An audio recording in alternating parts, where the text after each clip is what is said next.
What if you could predict your own future? How amazing would that be?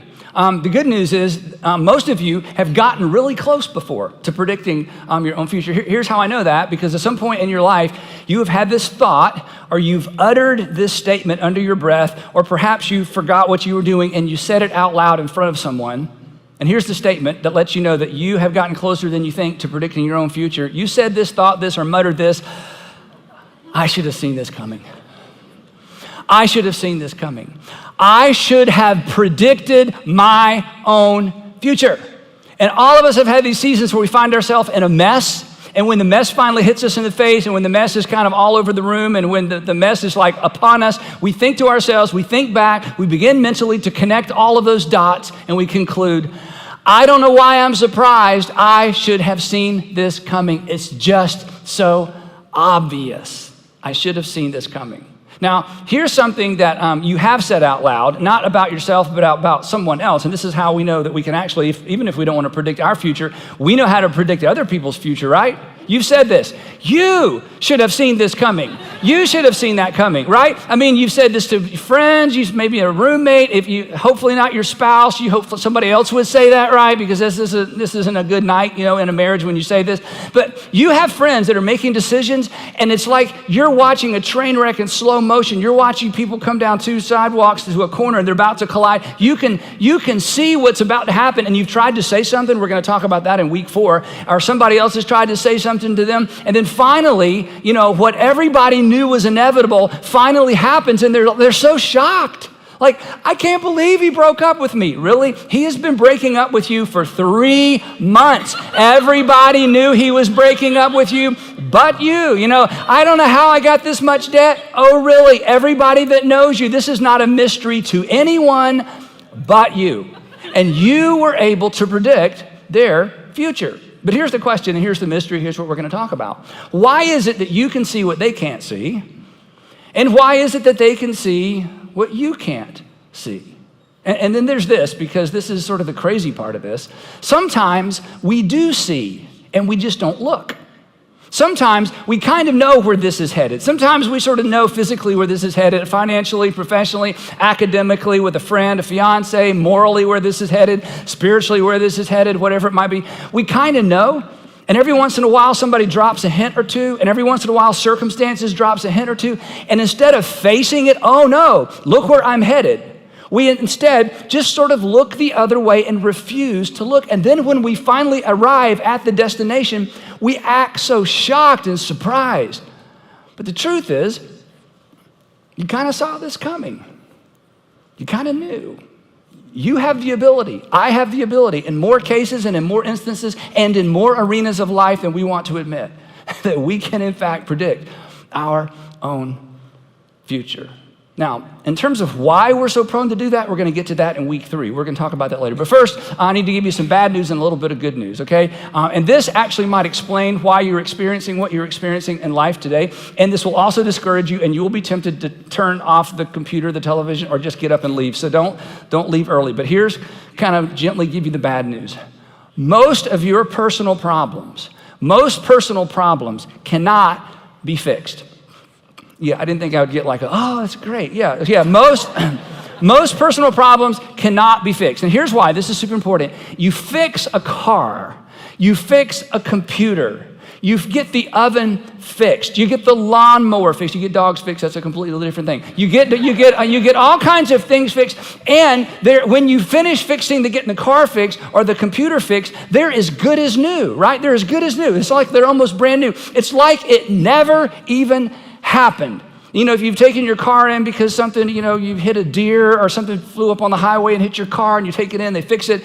And you know how guys, I think especially, are this way. And we want to make sure they got the paint job right, so they bring it out. This happened to me recently. And they're, how does it look, Mr. Stanley? And I'm looking at it. Then I come over here and look at it. I'm sure I'm going to find a flaw in the paint. I keep looking at it at all these angles. It's as good as new. It's like it never even happened.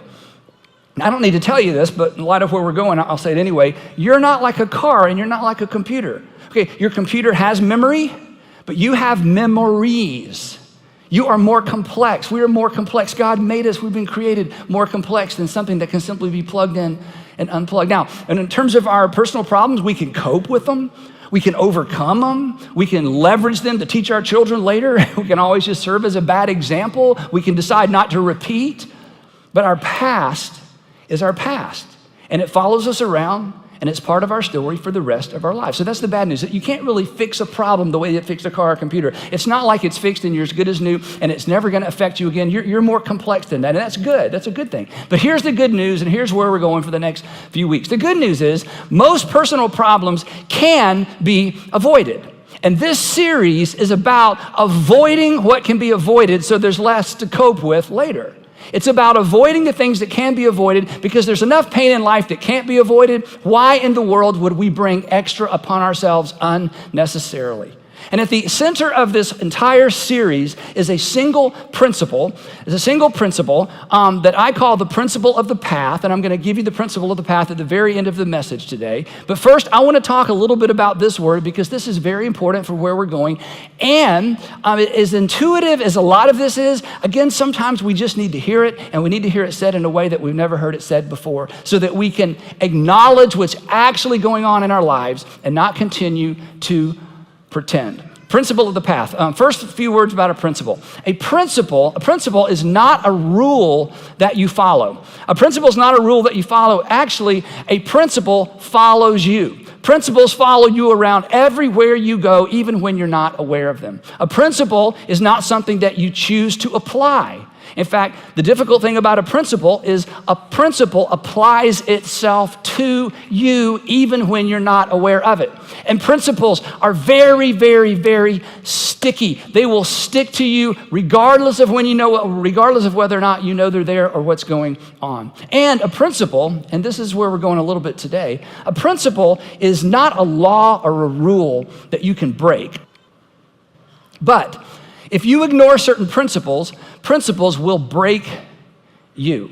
Maybe an illustration from high school will help. Some of you remember, most of us don't, and I barely remember this. Some of you may be familiar with the name Archimedes. Archimedes, sometimes it's referred to Archimedes' principle. Archimedes' principle applies to you every time you get in the pool, every time you get on a float, every time you get on a boat, every time you get on a cruise ship, every time you throw something in the water and it sinks. Every single time you deal with water in any way, Archimedes' principle applies itself to you. To which you might say, well, wait a minute, that's not even fair. I don't even know who Archimedes is. I don't know anything about Archimedes' principle. And it's unfair that Archimedes' principle would impact me and influence me if I don't know who he is and I don't know anything about the principle. That's not fair. Aha, that's the nature of a principle. They are invisible and they apply themselves to us whether we choose to apply them or not. They work in the background of our lives. Now, as you may remember, Archimedes, and as you may have put two and two together, is the one who gave us the principle of buoyancy. In the 3rd century BC, think about this, in the 3rd century BC, Archimedes explained to the world what had been going on in the world since the beginning of the world. It's just that no one had ever explained it before. And in mathematical terms, he explained why pebbles sink and cruise ships float. Because principles are experienced and principles can be explained, but principles are not invented. They are discovered. You can talk about, you can discuss, but you don't invent them. You recognize them, and then you get to make a decision. You can leverage a principle to your benefit, or you can ignore a principle to your demise. And all of this is true for the principle of the path, the principle of the path. Now, to fully appreciate this principle, I have to say one other kind of setup before we get into the meat of this. It's called the principle of the path. It's not called the principle of the solution.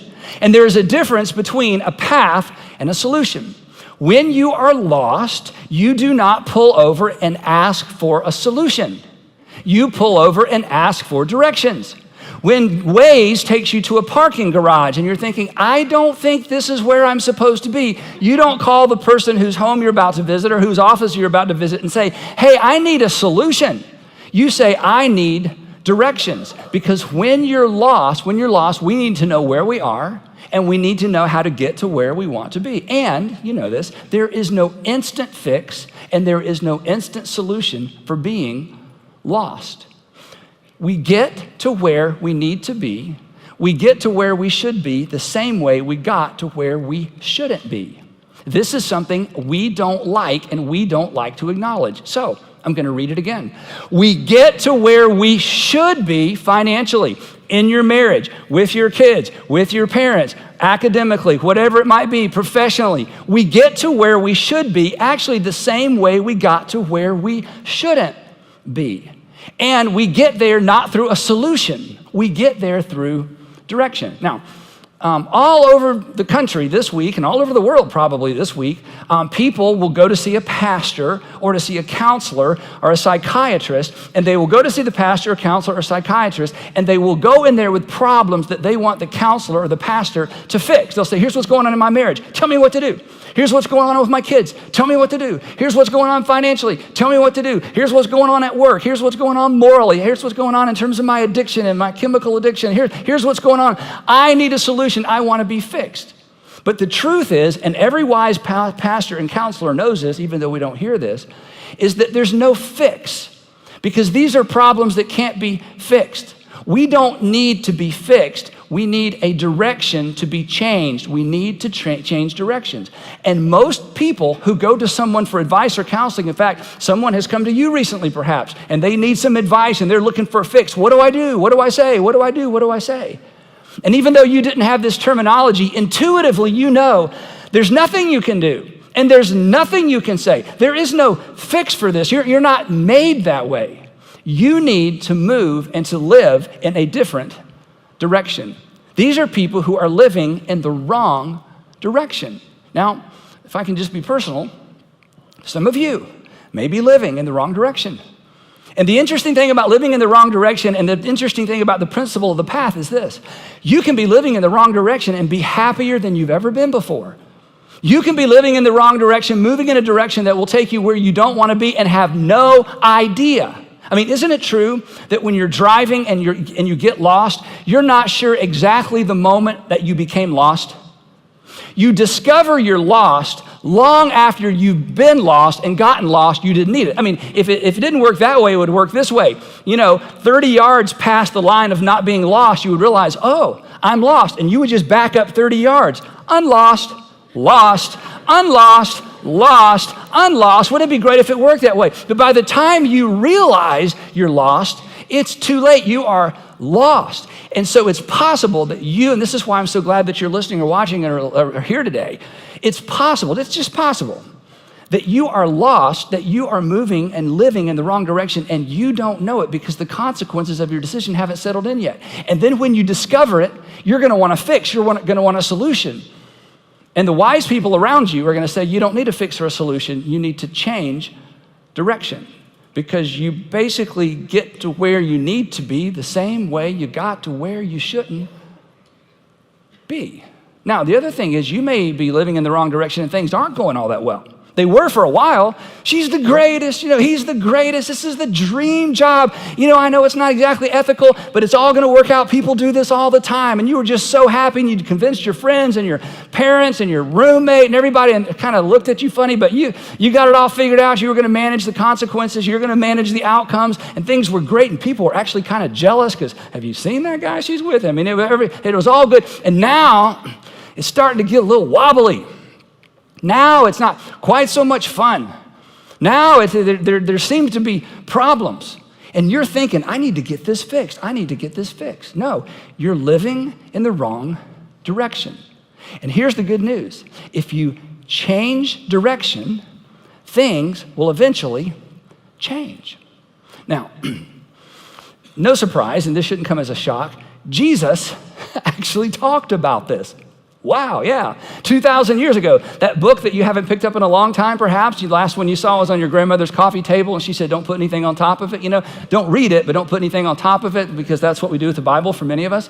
Some of you maybe never read the Bible, but here, it's sort of like Dorothy's ruby red slippers at the end of the movie. Why did we wait so long? Oh, yeah, by the way, you could have gone back home anytime you wanted. You're wearing your ticket home. Well, yeah, but we needed to create a movie, okay? So we had to do other stuff before we got you home. Well, that's great. So anyway, for those of you who have access to a Bible, and all of you do if you have the internet, the words of Jesus are so amazing. This is why everyone should follow Jesus, even if you're not convinced Jesus is who he claimed to be.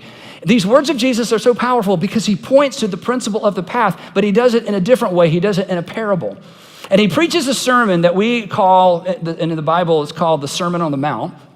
And it's a sermon that I think he repeated dozens of times. I think this was his go-to sermon. I think the disciples were like, oh yeah, this one again. I think he just preaches over and over because it had so much content, and it was sort of the essence of why he came, and he covered so much stuff. And so at the end of this particular version of the Sermon on the Mount that's recorded in the Gospel of Matthew, Matthew is one of Jesus' apostles, and Matthew was either a scribe, or because he was the tax gatherer, he had scribes, so they got all this stuff written down, And so in the Gospel of Matthew, we have this full account of the Sermon on the Mount. And at the very end, after Jesus has covered, everything you can imagine, he essentially tells this parable. And in this parable, he delivers to us sort of the essence of this principle of the path. So I'm just going to kind of feed it to you line by line. Now, if you grew up in church, you know this one, so try not to rush to the end. If you grew up in a church like me, not only do you know this one, you can sing it. There is a song that has been written, and I'm going to do my best not to sing any of the song during this version of the message. I was not so successful last time around. So here is Jesus. He's wrapping up. He's at the very end of this incredible message. Here's what he says. Therefore, because he's at the end, therefore, everyone who hears these words of mine and actually does them, not listens to them and goes, oh, you are right. I'm not going to do anything with it, but oh, you're right. Now, this is a big deal for some of you because for some of you, the most religious experience you have is going to church and feeling bad about yourself and going home. That is religion for you. I'm religious. I go every week. The preacher beats me up. I don't do anything about it, but I feel bad. And the worse I feel about myself, the closer I feel to God. How weird is that? And if that is your church experience and your religious experience, I'm not sure you've ever encountered Jesus, okay? Because this was not Jesus. This is not what Jesus did. Jesus said, I want you to actually do what I'm asking you to do. And he continues, he says, anyone who hears these words of mine and puts them into practice will experience immediate relief, relational, financially, along with all the other allies, right? It's not what he said. And therefore, anyone who hears these words of mine and puts them into practice will have discovered the fix for all their problems. No. Because Jesus never, ever promises a fix for a problem. And do you know why? Because Jesus understood how the world worked, and you understand how the world works. And anybody that stands up, even in a church with a microphone, and says, if you'll pray this special prayer, or if you'll say these special words, or if you'll do these 1, 2, 3s, your problems will go away and your problems will be fixed, you should find a different church. And you're smart enough to know that's not how the world works, and they just want something from you. And Jesus, this is why you should follow Jesus. Jesus never does that. He doesn't promise a fix. He doesn't promise a solution. He invites people to live in a different direction. He points the way forward. He points the way out. So here's what he actually said. He said, anyone who hears these words of mine and puts them into practice is like a wise man. Not necessarily a smart man, but he may be smart. Not necessarily a talented man, but he may be talented. And not necessarily a resourced man, although he may be resourced, a wise man. And what is a wise man? A wise man or a wise woman is someone who understands, and we've talked about this before, that life is connected. That life is connected, that the past is connected to the present. And what I'm doing now will be connected to my future. And that I'm not a car that can be fixed and sent on its merry way. And I'm not a computer that can be rebooted and sent on its very way. That we're more complex than that. That our lives are like dots that connect, and all the dots connect, and everything from the past will impact what's happening now, which will impact the future. And the wise person understands that the past is connected to the present, and the present is a good predictor of the future. The wise person understands that you really can predict to some extent your own future. That direction, your current direction, is a great indicator of your ultimate destination. That's how the wise people think. So if anyone who hears these words of mine and puts them into practice is like a wise man who built. This is a process. Have you ever built anything? And most of us, if it's going to take more than an hour, we try to find somebody else to build it for us, right? But in this culture, there were not those things. There were no kits. There was no glue. There were no instructions. A wise man who built, that means process, time, This relates to habit, repetition, discipline, something we really don't like, delayed gratification. If you're going to build a house, you have to wait until you finish the entire process. Who built his house? And the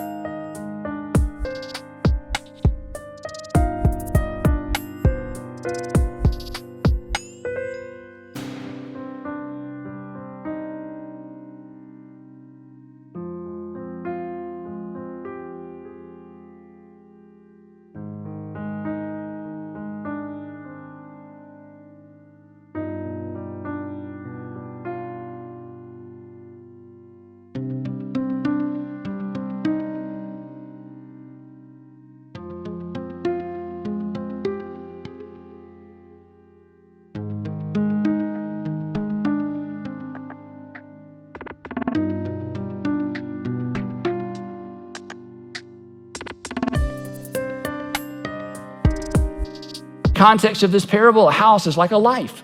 It's your relationships. It's your money. It's your pastime. It's your pleasure time. It's everything that has to do with anything that's important to you that's part of your life. The wise man is like someone who listens to what Jesus said and actually puts them to practice. It's like somebody who's building his house. And then he makes a statement that we can't relate to at all. Who built his house on the rock. To which we think, we don't know what that means because we don't really build houses and we don't build on rock. But in this first century context, this represented something very specific, and everybody in Jesus' audience immediately understood what Jesus was talking about. This represented the hard way.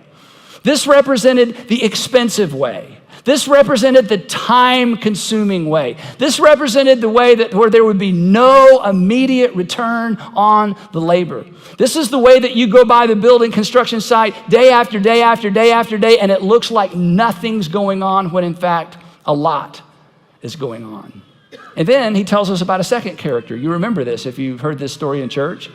But everyone who hears these words of mine and does not put them into practice is like a foolish man. Now, what is a foolish man? A foolish person is somebody who lives as if life is disconnected, that now is now and later is later.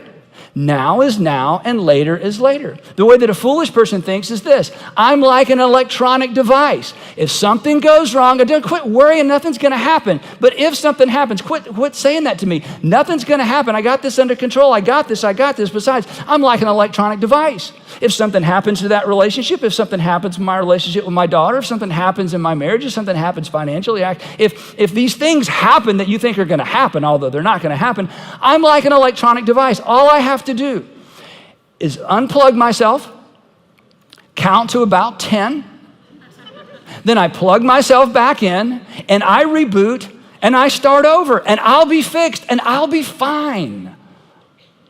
To which we think, that's not how life works, but that's how perhaps you're trying to live. But you know what, if it doesn't work out, I'll just get remarried. It doesn't work out, look, I'll just move out and find somebody else. I know what you're saying, but eventually, I'll just declare bankruptcy, okay, if what you're saying, if that happens. In other words, I'll just reboot and I'll just start over. And for those of you on the West Coast, I apologize, because on the East Coast, here's what else we say over here. I'm gonna go out west and find myself. I'm gonna get a Harley, and I'm just gonna go out west and find myself. And they always end up in California, I'm just saying, and they generally end up on the beach. So I know it's kind of strange. So for those of you who live on the West Coast, if you find any disembodied selves, because there's people here headed your way to find themselves, if you would just find those disembodied selves and send them back this way, it would save them a lot of money and time, okay? And I don't know how their self got there to begin with. And the other thing I don't know is, for those of you on the West Coast, where do you go to find yourself? I wouldn't come here. We have pollen, okay? Nobody comes to the land of pollen to find themselves. But if we find any disembodied West Coasters, we will send them your direction. So, because the problem with finding yourself is that yourself is the problem, okay? We should all know this. I mean, the Eagles told us this years ago, right? Ain't it funny how your new life didn't change things? You're still the same old. Oh, come on. Are you kidding me? Okay, I'm going to give you one more chance. You're still the same old... Oh, this is just embarrassing. Okay. I bet everybody online knows the next word. You're still the same old girl you used to be. Let me repeat it for you one more time, okay? Ain't it funny how your new life didn't change things? I'm just going to start over. I'm going to go west. I'm going to get remarried. I'm going to do this. I'm going to move out. I'm going to change my name. I'm going to quit my job. I'm going to bleach my hair. I'm just going to do whatever. I'm just going to reboot and start over. Ain't it funny how your new life didn't change things? You're still the same old self. You're still the same old girl. You're still the same old guy you used to be. The fool thinks, no, I can just reboot and I'll be fine. And your heavenly Father who created you says, you're not a car. You're not an oven. You're not a toaster. You're not a computer. You've been made in my image. You are complex and you are precious. And there's no fix. There's no solution. But I'm inviting you to change directions. Who built his house on sand, which of course, again, we're like, well, that doesn't mean anything to us. This was the quick way. This was the easy way. And by the way, when Jesus said this, everybody in his audience moaned like, oh, that's not going to go well. Everybody in Jesus' audience immediately predicted this imaginary person's future because this always goes the same way. And in the imaginary person, in the imaginary story that Jesus was telling to make an actual point, they're going to be shocked. You know what? It didn't work out. And everybody in Jesus' audience is going, this never works out. It's the quick way. It's the easy way. It's the immediate way. I mean, 3-4 days later, there's something to show for that construction site. And the assumption of the fool is this. The assumption for the fool is this, that today's weather will be tomorrow's weather. And it rarely is. It almost never is. And in this case, it wasn't. Because the rain came, I did it. Down and the floods came up. The rain came and okay, so you don't know Eagle songs or Sunday school songs. That's what I'm learning. Yes, the rain came down, the flood came up, and Jesus says that the rain came down, the stream rose, and the winds blew and beat against that house, and it fell with a great crash. The implication is there's no fix. Hey, can you fix this? No, we just have to do what you should have done to begin with. We have to rebuild. It's going to take time. No, I don't want you to take time. I want you to fix it. No, see, when the house falls down, you don't fix it. You rebuild. It's going to take time. In fact, if you had taken the time up front to do what you should have done, we wouldn't be spending time now doing what we wouldn't have to do, right? There's only loss. Hey, you should have seen this coming. But when the rain came down, and the stream rose, and the wind blew and beat against the first house, the one built on the rock, Jesus says it did not fall because those folks are so lucky. You know what we think? Oh man, things just always work out for him. You're just so lucky. Things just work out for you, not me. I don't think God loves me. I don't even think God knows that I exist. Things just don't work out for me. I prayed and asked God to fix it, and it didn't get fixed. And I prayed and asked God to change her, and he didn't change her. And I prayed, and you're just lucky. You're just blessed. I don't think God loves me. Jesus says, come on. You know how the world works. My Father made it to work this way. My Father made it to work this way so there would be some predictability, so that you would have a little bit of control, so that you would know what to do. It did not fall because it had its foundation on the rock. And in the parable, the rock is doing what Jesus required and asked his followers to do. It's cause and effect. It's sowing and reaping. It's the principle of the path. Now, this next verse is my favorite verse because I'm kind of geeky this way. You won't love this one, but I love it so much I want to show it to you. This is so cool. So Jesus has preached this long sermon, and they're out in the sun probably. We don't know. It's always hot there. And he finishes up with this like amazing parable, and they're all like, oh, it's just incredible. And the text, I love this. The text says that when Jesus had finished saying these things, the crowds were amazed at his teaching because he taught as one who had authority. It's like, wow, finally somebody who makes sense. Finally somebody who's saying some things that have handles. Finally somebody that's explaining how the world works and how God intersects and is involved in our world, not as their teachers of the law. Now, real quickly, let me tell you what, just me, okay? This is what breaks my heart. This is what drives me in ministry. Everybody has something that kind of gets them up in the morning outside of family, you know. This is the thing that gets me up in the morning. This is why I spent years working with high school students. And then I realized, I think it's their parents' problem. So then I began working with adults, you know, because I really love high school students, but the only way to help them was talk to mom and dad. Anyway, the thing that has driven me for years and really drives so much of what we do as a network of churches, what breaks my heart is people who are living in a direction that's not going to get them where they want to go. This just breaks my heart. And you can see it happening. You've all seen it happening for other people. It's happening for some of you. And the people that can see the direction you're headed in, it is breaking their heart, and you just won't listen because you can't or won't or have decided not to see it. And the thing is, it's unlike driving. You know, if you're driving and you get lost, you lose a few minutes. You lose 30 minutes. You kind of have to chuckle and laugh, and I'm sorry I'm a few minutes late, but you can fully recover, no harm done. You know, you show up a little late, you know, in minutes when you're lost. But in life, you can show up real late. In life, you can miss all your 20s. You can miss your 30s. You can miss that first marriage. You can miss your kids growing up. You can miss having an opportunity to connect with your grandkids. You can miss so much. You can miss what's most important and miss it completely, and there's no way to regain it.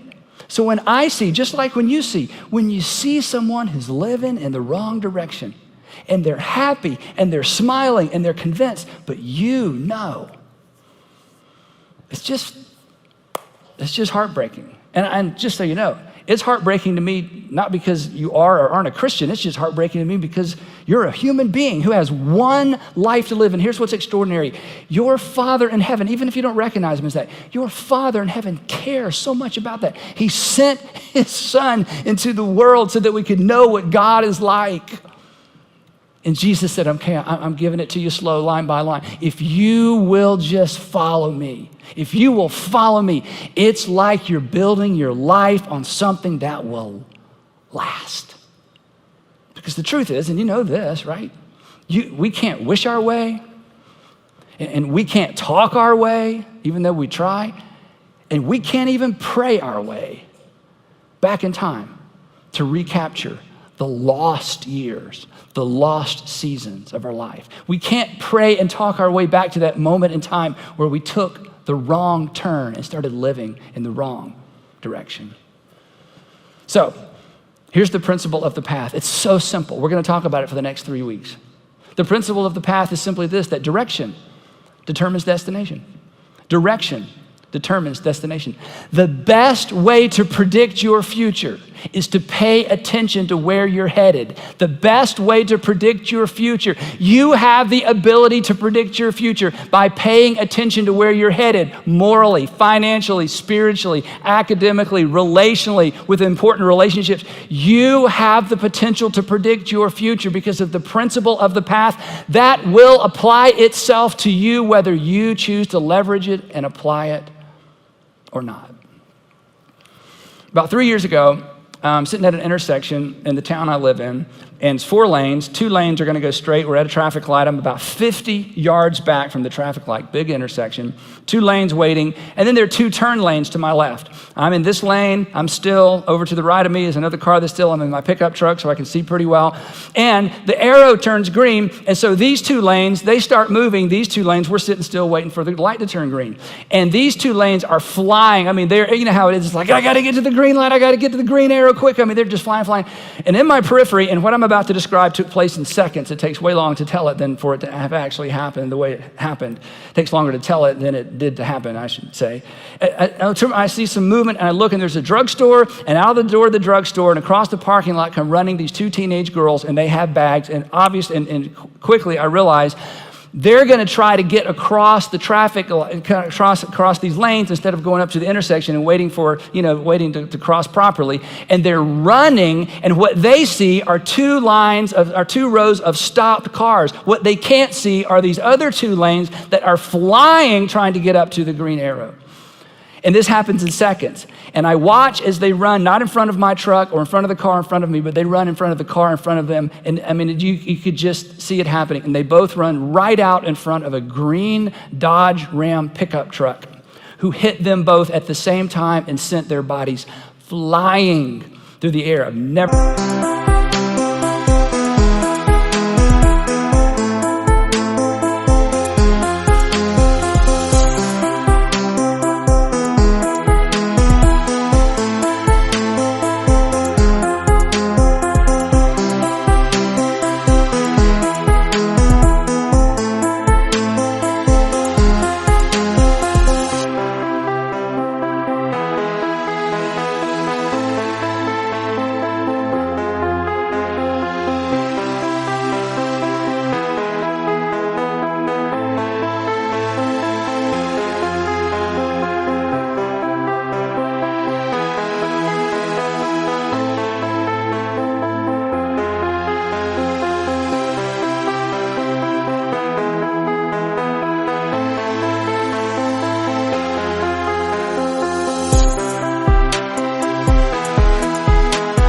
Never seen anything like this in my life. Some of you have.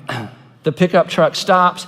Everybody stops and jumps out of their car. Everybody's calling 911. The light turns green and everybody up ahead went, but everybody who had seen what happened stopped. And of course, it's just chaos. And I can still picture the guy jumping out of his pickup truck. And my heart just sank as I thought about what he just witnessed, what he just participated in, and what he may feel like he spend the rest of his life regretting. And it wasn't his fault. Well, anyway, the police were there. I mean, they were there so quickly. The EMTs, oh my goodness, what the most fabulous people in the world who just walk into a scene that's an emergency and know what to do. And so the police started moving us on. Everybody kind of pulls off to the side. We all get out, not all, but we're out of our car. You just want to do something, but there's nothing to do. There was no blood, but they were lifeless laying there on the pavement. So I eventually went home, and I'm going to tell you how this resolves because you won't hear anything else I say if I don't tell you how this part resolves. So I don't blame you. The next day, I went to the police station. I thought, I got to know where these girls went to the hospital. I don't know if they're sisters. It may be two different families. I want to find out who the parents are. I mean, this you just can't get out of your head. I went to the police station. They said, yeah, we know what you're talking about. We can't give you any information. I said, can you just tell me what hospital they went to? We can't give you any information. I used the pastor card. You know, I'm the pastor. Nice to meet you, pastor. We cannot give you any information. So I started calling around. I have friends who were policemen. I don't want to get in any trouble. But I finally found out what happened. And lo and behold, they went home from the hospital the same day. I know. With some gigantic, enormous Dodge Ram pickup bruises. I am sure I can't even imagine this. But they insisted, no. They were released that night from the hospital. Now, the point of the story is kind of obvious. Do you think it ever crossed my mind? Those stupid girls.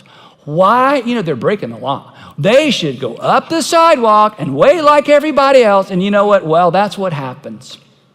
Do you think that ever crossed my mind? No. And I am a flawed human being. I am a flawed father, but my heart was broken before it even happened. And that little bit of good in me that is in you as well is a reflection of the heart of your heavenly Father who watches you living in the wrong direction. And he's not going to violate your freedom, but he's going to hint and he's going to warn and he's going to send people.